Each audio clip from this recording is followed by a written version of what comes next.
Class 12 HS examination semester 3 এর English preparation এর জন্য আমি যে ক্লাসগুলো করছি সেই ক্লাসের মধ্যে নতুন একটা টপিক বা নতুন একটা বিষয় নিয়ে এসেছি, সেটা হচ্ছে ডাফ এন্ড ডাফের কোশ্চেন বাঞ্চ ধরে ধরে আলোচনা করা।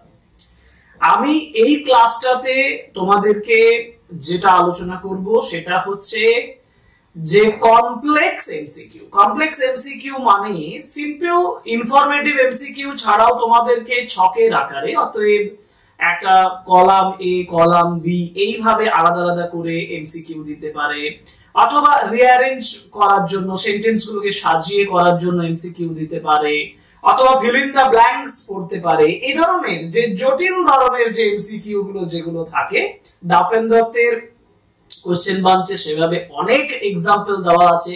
আমি সেগুলো তোমাদেরকে সলিউশন করে দেব। তোমাদেরকে বলবো যে তোমরা ডাফ এন্ড ডাফের কোশ্চেন বাঞ্চটা ফলো করো আর পরীক্ষার জন্য প্রিপারেশন নিয়ে নাও। প্রত্যেক দিন আমার এই ক্লাসটা যতটুকু সেটুকু সময় দাও, দেখবে তোমার পরীক্ষার প্রিপারেশন কমপ্লিট হয়ে গেছে। আজ আলোচনা করব স্ট্রং রুটস এর জটিল যে এমসিকিউ গুলো, যেগুলো আমাদেরকে বিভিন্ন ধাঁচের যে এমসিকিউ দেবে সেইগুলো। কারণ আমরা অলরেডি সিম্পল এমসিকিউ আলোচনা করে দিয়েছি আগের ক্লাসে। যারা স্ট্রং রুটস টেক্সটটা এখনো পড়োনি তাদের জন্য লিংক দেওয়া থাকবে ডেসক্রিপশন বক্সে, তোমরা ওই ভিডিওটা ওই ক্লাসটা করে নাও, তারপরে তোমরা সিম্পল এমসিকিউ ক্লাসটা করে নাও। এবং আজকের আলোচনার বিষয়বস্তু যেটা, সেটা হচ্ছে যে কমপ্লেক্স এমসিকিউ গুলো, যেগুলো fill in the blanks, rearrangement ইত্যাদি, ওইগুলো আলোচনা করব। কিন্তু একটু বলে রাখি যে এত কোশ্চেনস আছে এখানে, একটা ক্লাসে হয়তো এটা কমপ্লিট হবে না। আমরা নেক্সট দুটো ক্লাসে এই জায়গাটা যেটা এমসিকিউ ফ্রম স্ট্রং রুটস সেটা কমপ্লিট করব। So welcome to English Edison channel. Today's class is on important questions and answers, complex MCQ questions and answers from strong roots, and this is exclusively for you who are going to sit for class 12 semester 3 examination.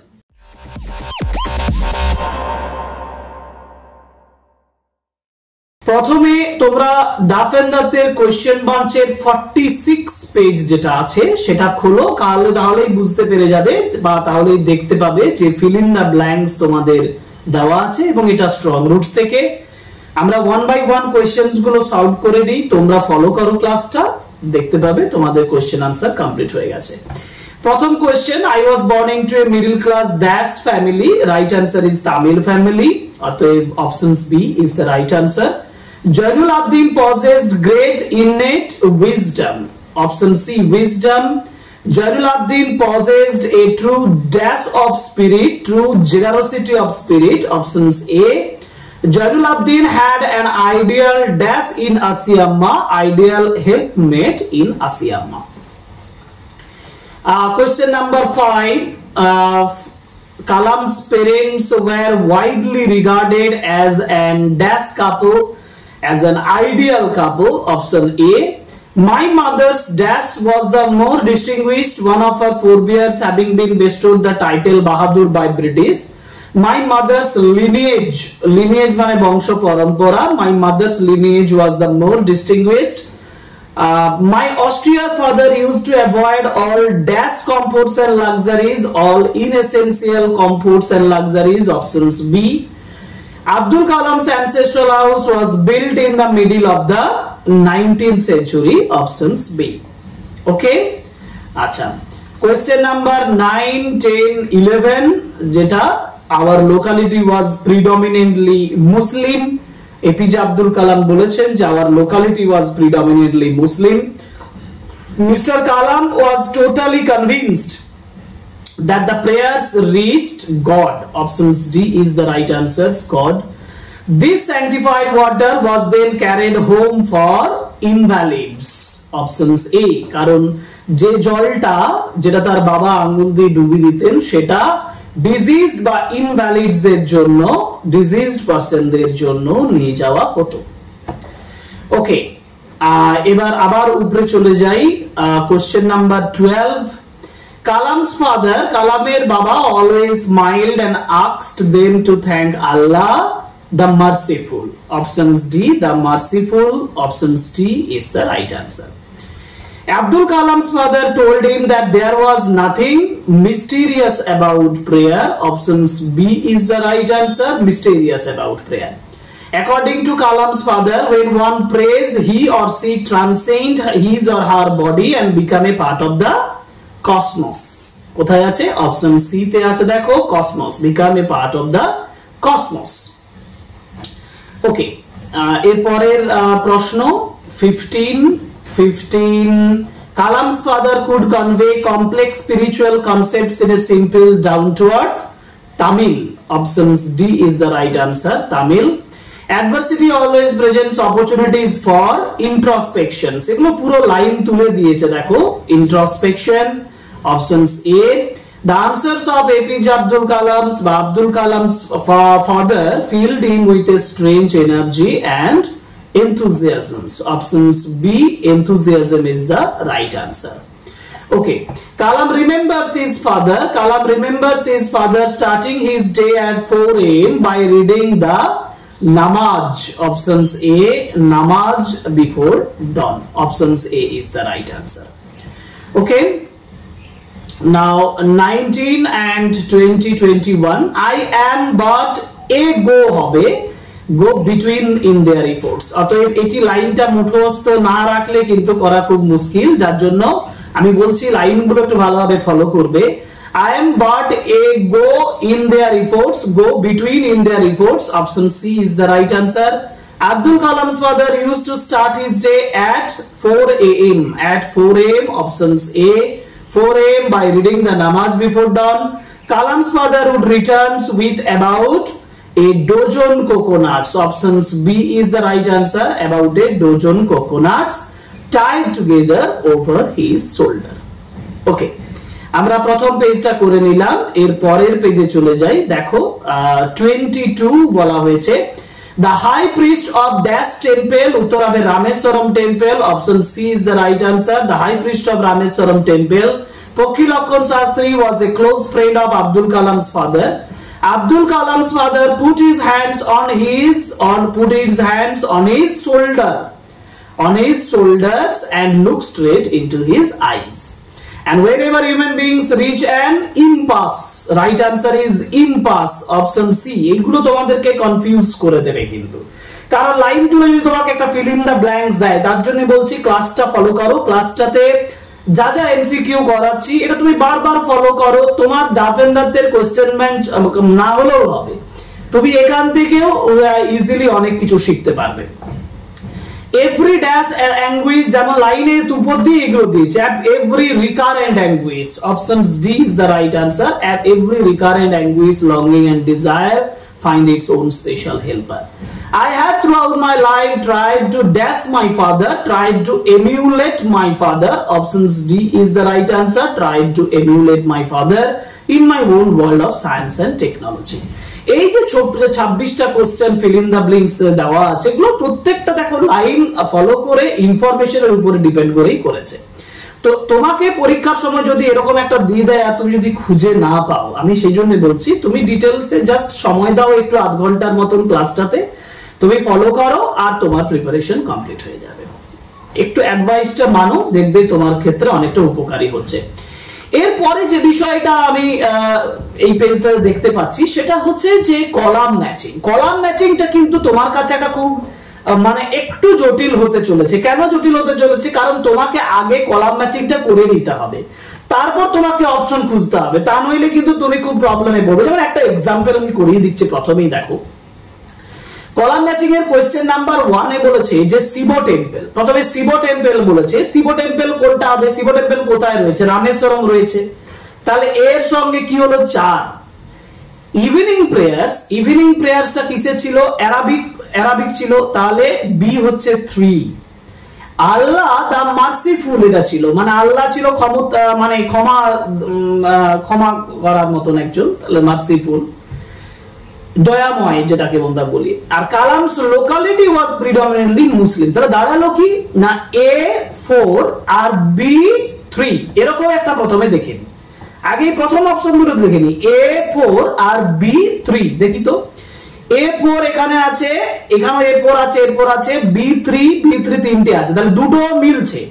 আচ্ছা এবার তৃতীয় নাম্বারটা যাই, C Allah the merciful C1, কিন্তু C এখানে C12, তাহলে একদম option দেখো এইটা মিলছে, ভালোভাবে মিলিয়ে নাও। A4 B3 C1 আর Kalam's locality D2 predominantly Muslim, মিলেছে? অতএব রাইট আনসার হচ্ছে সি। এইভাবে তোমরা কলাম ম্যাচিংটা করবে, মানে কলাম ম্যাচিং এর এমসিকিউ করার পদ্ধতি কিন্তু এটাই। তুমি যত পদ্ধতি বলো, আমি যে পদ্ধতিটা বলছি এটা ফলো করো, দেখো তোমার 100% হবে। তার জন্য টেক্সটটা পড়তে হবে, আর টেক্সটের লিংক ডেসক্রিপশন বক্সে আছে, আমি আবার বলছি। ওকে, আমরা দ্বিতীয় যেটা বলা আছে, সেকেন্ড যে কলামটা দেওয়া আছে ওটা একটু তোমাদেরকে বলি। বলেছে কালামস ওয়ার্ল্ড, দেখো কালামস ওয়ার্ল্ড, কালামস এর ওয়ার্ল্ডটা কি ছিল? সায়েন্স টেকনোলজি ছিল, ঠিক আছে A4। কালাম এমিউলেটেড, কালাম এমিউলেটেড মানে অনুসরণ করেছিল। কালাম কি অনুসরণ করেছিল? এমিউলেটেড হিজ ফাদার, তার বাবাকে অনুসরণ করেছিল, তাহলে কি দাঁড়ালো? B3। A divine power, divine পাওয়ারটা এক্সিস্ট, তিনি বলছেন ডিভাইন পাওয়ারটা রয়েছে। আর এন্ডেভার টু আন্ডারস্ট্যান্ড, তিনি চেষ্টা করেছিলেন বুঝতে, সেটা হচ্ছে ফান্ডামেন্টাল ট্রুথস। দেখো একটু ভালোভাবে দাগগুলো দেখে নাও। আচ্ছা প্রথম অপশন যেমন ভাবে বলেছিলাম, এ তুমি 4 বেরোলো, বি 3 বেরোলো। আচ্ছা এরকম A4 B3 কটা অপশন আছে? এই যে এ আছে আর সি আছে। আচ্ছা এবার পরের অপশনটা দিয়ে মিলাই, C1, আচ্ছা C1 C2 দেওয়া আছে, তাহলে এইটা মিলতে পারে, দেখে এবার মিলিয়ে নি। A4 B3 C1 আর D2, এই যে D2, তাহলে right answer is option C. এভাবে করো, এভাবে করো, এভাবে করলে তোমার কোনো ভুল হবে না। আরেকটা আছে দেখো, বলেছে কালামস ফাদার, কালামস ফাদার কে ছিল? জৈনুল আবদিন ছিলেন। ওকে, হাই প্রিস্ট, রামেশ্বরম টেম্পলের হাই প্রিস্ট কে ছিলেন? Pakshi Lakshmana Shastri. Okay, Kalam's residence mosque স্ট্রিটে ছিল। Okay, Kalam's mother Ashiamma. দাঁড়ালো কি? A1 B3। আচ্ছা A1 হচ্ছে কোথায়? A2 হচ্ছে জয়নুল আবদিন, A2। আচ্ছা A2 এই দুটো মিলছে। B1 B4 আছে, বি এর সঙ্গে কি হয়েছে? বি এর সঙ্গে হচ্ছে 4 হয়েছে, তাহলে B4। ওকে, সি C1, হ্যাঁ C1 আর D2। এই দেখো একদম ডি এর উত্তরটা দাঁড়াচ্ছে, এইটা হচ্ছে আমার উত্তর, এইটা আমার উত্তর, যেটা D, options D is the right answer. Okay, ঠিক আছে। তারপরে এই পেজে এবার 4 নম্বরে দিয়েছে, দেখো 4 নম্বরে দিয়েছে গো বিটুইন। গো বিটুইন মানে মিডিয়েটর হিসেবে কাজ করছে, গো বিটুইন মানে মধ্যস্থতাকারী, মাঝখানে যে কাজ করে মানে কি? মধ্যস্থতাকারী। ওকে, ডেস্টিনি, ডেস্টিনি হচ্ছে ফেট, ভাগ্য, ডেস্টিনি মানে ভাগ্য, ফেট মানে ভাগ্য। প্রপিশিয়েট, প্রপিশিয়েট মানে নিরস্ত্র করা, এই যে অ্যাপিজ, অ্যাপিজ মানে নিরস্ত্র করা। ইম্পাস, ইম্পাস হচ্ছে ডেড লক, মানে একটা ইমপ্রবাবল সিচুয়েশন। তাহলে কি দাঁড়ালো? A3 B4, দেখো তো A3 B4, আচ্ছা এই দুটো মিলছে। এবার C1, তাহলে এইটার সঙ্গে মিলছে। আচ্ছা ঠিক আছে, এবার দেখে নি, A3 B4 C1 আর D হচ্ছে ইম্পাস। এটা ঠিক বললাম না? প্রপিশিয়েট ছিল অ্যাপিজ, অর্থাৎ C2 ছিল, তাহলে C2 যেহেতু, সেহেতু আমার এই উত্তরটা হবে না। আমার উত্তর কোনটা হবে? এইটা C2 আর D1, হ্যাঁ D1, এইটা হচ্ছে রাইট আনসার, অপশন ডি। দেখতে পাচ্ছ, উত্তর করতে গিয়ে আমারও একটু মাঝে মধ্যে আটকে যাচ্ছি। আচ্ছা ঠিক আছে, তোমরা আটকাবে না, প্র্যাকটিস করো ভালো করে, তোমরা একদম আটকাবে না। অস্ট্রিয়ার বলা হয়েছে, অস্ট্রিয়ার ফাদার, অস্ট্রিয়ার এডুকেশন সাম্বার ফাদার, অস্ট্রিয়ার ফাদার ছিল। ওকে, ইনএসেনশিয়াল কম্পাউন্ডস, ওকে, ফর্মাল এডুকেশন, অ্যারোমেটিক সাম্বার। তাহলে A3 B4 আর C1, A3 B4 C1 আর D2, এই যে অপশন সি। পরেরটায় যাই, 6 বলেছে কসমস, কসমস মানে ইউনিভার্স। ওকে, এমিউলেট, এমিউলেট মানে অনুকরণ করা, ইমিটেট, ইমিটেট মানে অনুকরণ করা, অ্যামিকেবলি মানে ফ্রেন্ডলি, কর্ডিয়ালি, আরস্টওয়াইল মানে ফর্মার। ওকে, A4 B1, A4 B1, A4B1 দেখো A4B1 C2 আর D3 okay option C is the right answer ঠিক আছে আচ্ছা এর পরে যাই পরের পেজে কোশ্চেন নাম্বার 7 আর 8 একটু ভালোভাবে দেখিয়ে দিই তোমাদেরকে শিব টেম্পল কোথায় হবে 10 minutes walk reading the namaz before dawn returning home with a dozen coconuts the British bested Bahadur কি দাঁড়ালো A3B4 C1 আর D2 কি দাঁড়ালো এইটা সঠিক উত্তর অপশন বি এবার আছে আসিয়াম্মা একে আইডিয়াল হেল্পমেট জাইনুল আবদিন অস্ট্রিয়ার father Arabic prayers reached God coconut grove 4 miles কি দাঁড়ালো A3 আর B4 একটাই আছে আর C1 আর D2 এইটা রাইট আনসার অপশন ডি মানে তুমি যদি টেক্সটটা ভালোভাবে না পড়ো তাহলে কলাম ম্যাচিং এর ক্ষেত্রে তুমি মিড 0 হয়ে যাবে টেক্সটটা তোমাকে ভালোভাবে পড়তেই হবে একেবারে খুঁটিনাটি পড়তে হবে যে বাবু তোমাকে বলবে আমি সাজেশন দিচ্ছি তার কাছে টেক্সট পড়ার ঊর্ধ্বে কোনো সাজেশন নেই আমার কথাটা শোনা যাচ্ছে মন দিয়ে আশা করি বুঝতে পারছো আমি যেটা বোঝাতে চাইছি এই কোশ্চেন দেখো কোশ্চেন দেখলেই বুঝতে পারবে এই ধরনের একটা কোশ্চেন দিয়ে দিলে তোমার 1 নাম্বার চলে গেল তাহলে তুমি তখন বলবে আমি টেক্সটটা কেন পড়িনি তাই না আচ্ছা আরেকটা বিষয়ের পরে আলোচনা করব সেটা হচ্ছে অ্যাসার্টেন এবং রিজন একটা কথা মনে রাখবে অ্যাসার্টেন মানে হচ্ছে বক্তব্য রিজন মানে কারণ একটা বক্তব্য থাকবে তার রিজন থাকবে এটাও এক ধরনের এমসিকিউ যেটা থাকতে পারে পরীক্ষাতে অ্যাসার্টেন মানে একটা বক্তব্য দেওয়া থাকবে তার রিজনটা তোমাকে জানতে হবে কারণটা তোমাকে জানতে হবে যেমন একটা উদাহরণ দেখাই দেখো 1 number Kalam's father always smiled at the fact and asked them to thank Allah the merciful কাকে বলেছে এটা সেই যে ব্যক্তিরা তাদের ইনভ্যালিডদের জন্য জলটা নিয়ে যেত থ্যাঙ্ক দিতে তার কাছে আসতো তারা বলেছে রিজনটা হচ্ছে আফটার বিং কিওর হওয়ার পরে people often visited Kalam's home to offer thanks to his father একদম যেটা আমি বলছিলাম যে তার বাবাকে ধন্যবাদ দিতে যখন তারা কিওর হবার পরে এখানে আসে তারা বলছে এখন অ্যাসার্টেন এবং রিজন আমি কি দেখতে পাচ্ছি যুক্তিযুক্ত হ্যাঁ ওইটারই কারণ কিন্তু রিজনটা তাই না তখন অ্যাসার্টেন বলতো মানে ওই বক্তব্যটা কালামের বাবা বলতেন তো এবার অপশনস গুলো দেখে দেখো বলছে assertion is correct but the reason is incorrect এটা তো নয় both assertion and the reason are incorrect না এটা নয় ইনকারেক্ট তো নয় কোড correct ascertain is incorrect but the reason is correct এটাও নয় both ascertain and the reason are correct and the reason is the correct explanations of the ascertain এইটা এই after being cured টাই কারণ হ্যাঁ তাহলে reason এটাই তাহলে option D is the right answer এভাবে তোমাকে মানে বুঝে করতে হবে এইজন্য ক্লাসগুলো ফলো করো ভাববার আছে বোঝার আছে আমি বারবার বলছি অন্ধের মতন করে কারো ভরসাতে অন্ধের মতন করে সাজেশনের ভরসাতে পড়াশোনা করবে না অপশন 2 এবার 2 number the water sanctified by Kalam's father was considered the holy medicines for the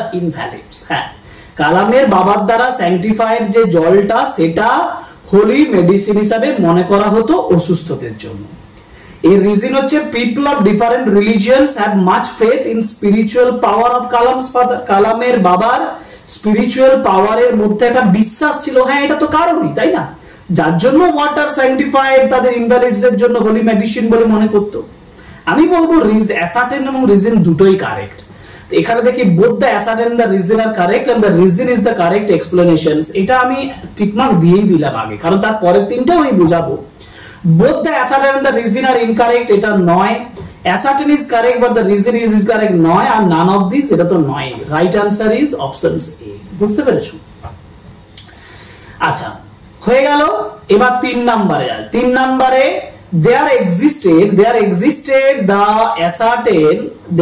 existed the ascertain great enmity between the Hindu and the Muslim in Kalam's locality এখন এখানে একটা গ্রেট এনিমিটি এটা বন্ধুত্ব ছিল হিন্দু এবং মুসলমানদের মধ্যে কালামের লোকালিটিতে আর Kalam's locality was predominantly Muslim এর কারণ হচ্ছে প্রিডমিনেন্টলি মুসলিম ডমিনেন্ট ছিল বলে অ্যামিকেবল ছিল, এটা রিজন নয়, তাই না?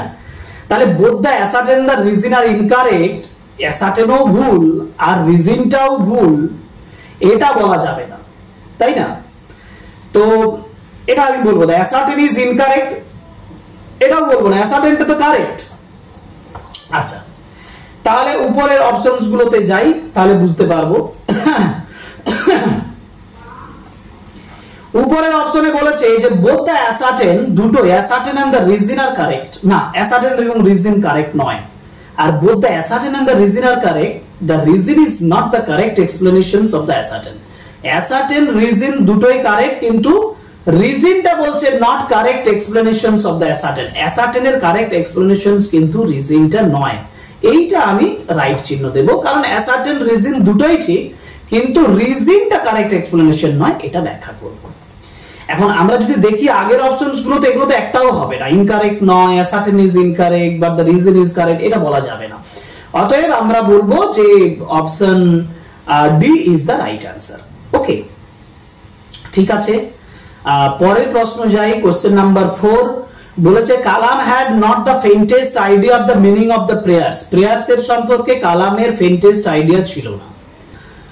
রিজনটা বলেছে the evening prayers chanted in the old mosque were composed in Arabic. হ্যাঁ, অ্যাসার্টেনটা ঠিক আর রিজনটাও ঠিক, কারণ অ্যারাবিক ল্যাঙ্গুয়েজে তার বোধগম্য ছিল না, তাই না? মানে সে অ্যারাবিক ভাষায় ছিল বলে সে বুঝতে পারতো না। তাহলে অ্যাসার্টেন রিজন দুটোই কারেক্ট, এটা হবে না। Incorrect but the reason is correct, এটাও হবে না। Both the assertion and the reason are correct and the reason is the, এইটা বলবো রিজনটা হচ্ছে কারেক্ট এক্সপ্লেনেশন, তাই না? ওকে, পরের প্রশ্ন, কোশ্চেন নাম্বার 5। কোশ্চেন নাম্বার 5 এ বলেছে যে Kalam's father Jainul Abidin could convey complex spiritual concepts in a simple down to earth Tamil. তো কালামের father use to start his day at 4 AM। তার কালামের ফাদার তার দিনটা শুরু করতো 4টার সময়, রিডিং দ্য নামাজ বিফোর ডন, ভোরের আগে নামাজটা পড়ে। এখন এখানকার কথাটা হচ্ছে যে জয়নুল আবদিন কমপ্লেক্স স্পিরিচুয়াল কনসেপ্টস পড়তো simple down to earth Tamil এই জন্য যে তার বাবা 4টার সময় নামাজ পড়ে দিনটা শুরু করতো না, এটা বলবো না। অ্যাসার্টেন রিজন ইজ ইনকারেক্ট, এটা বলা যাবে না। Assertion the reason is correct but the reason is not the correct. দুটো কারেক্ট অপিনিয়ন, যে start as 4 AM by reading the namaz before dawn correct, কিন্তু রিজনটা ঠিক নয়, তাহলে এটা ফলস। মানে এই অ্যাসার্টেনের পরিপ্রেক্ষিতে যে রিজনটা দেওয়া হয়েছে এটা ভুল, তাই না? এটাও হবে না। আর রিজন ইজ কারেক্ট এক্সপ্লেনেশনস, না, এটা বলা যাবে না। অতএব এইটা হচ্ছে option B is the right answer, যে অ্যাসার্টেনটা ঠিক, রিজনটাও ঠিক, মানে বক্তব্য হিসেবে দুটোই ঠিক, কিন্তু রিজন হিসেবে যেটা দেওয়া আছে সেটা কিন্তু কারেক্ট এক্সপ্লেনেশনস নয়। ঠিক আছে, ওকে। এবারে 6 এবং 7, APJ Abdul Kalam endeavour to understand the fundamental truths revealed to him. রিজনটা কি? সরাসরি রিজনটা দিতে বলেছে যে তার বাবা এন্ডেভার করেছিল ফান্ডামেন্টাল ট্রুথস, মানে এপিজে আব্দুল কালাম চেষ্টা করেছিল, এন্ডেভার করেছিল, tried to understand the fundamental truths revealed to হিম। তার কাছে ফান্ডামেন্টাল ট্রুথসটা প্রকাশ করার জন্য বুঝতে চেষ্টা করেছিল। He had a great liking for them. The truths helped him to lead an honest life. He felt the existence of the divine power. Now he felt inspired to work enthusiastic. Actually, he felt the existence of the divine power. কারণ তিনি স্বর্গীয় অস্তিত্বকে বিশ্বাস করেছিলেন। তিনি বলেছিলেন there exists divine power. ওকে, এবার অ্যাসার্টেনটা লিখতে বলেছে, রিজনটা বলা হচ্ছে there was a Shiva temple. এটা রিজন, এটা শিব টেম্পল ছিল। অ্যাসার্টেন কি হতে পারে? না, রামেশ্বরম ওয়াজ প্রিডমিনেটেড উইথ মুসলিম, না। Rameswaram was very famous to pilgrims, এটা ঠিক। Rameswaram was a religious town, এটাও ঠিক হচ্ছে, কিন্তু সবথেকে ঠিক হচ্ছে এইটা। আর Rameswaram was avoided by pilgrims, সঠিক উত্তর Rameswaram was very famous to pilgrims, কারণ the Shiva temple made Rameswaram so famous to pilgrims. আমরা শুরুতেই বলেছিলাম যে ক্লাসটা লেন্দি করব না, আধ ঘন্টার মধ্যে এই ক্লাসটা রেখেছি, এবং আমরা এই অ্যাসার্টেন রিজন পর্যন্ত এই ক্লাস আলোচনা করলাম। আমার কাছে বাকি যে অংশগুলো থাকবে, রিঅ্যারেঞ্জমেন্ট আছে, স্পেশাল কিছু এমসিকিউ আছে, এগুলো বাকিগুলো এগুলো সাসপেন্সেই থাক, তোমরা বইতে দেখতে পাবে, যাদের বই নেই তাদের কাছে সাসপেন্স থাক। এর পরের বাকি অংশটা আমি পরের ক্লাসে আলোচনা করব। আজকের ক্লাসটা এখানেই শেষ করলাম। ক্লাসগুলো যদি ভালো লাগছে, ক্লাসগুলো থেকে যদি উপকার লাগছে অবশ্যই, তাহলে কমেন্ট বক্সে কমেন্ট করো, সাবস্ক্রাইব করো অতি অবশ্যই চ্যানেলটি, লাইক করো, কমেন্ট করো, শেয়ার করো আমার ভিডিও, যাতে করে আমার ভিডিও আরো বেশি করে তোমাদের বন্ধুরা দেখতে পায়, আরো বেশি করে উপকৃত হয় ইংলিশ লার্নিং এর ক্ষেত্রে। আজকে এই পর্যন্তই। Thank you very much. Good by.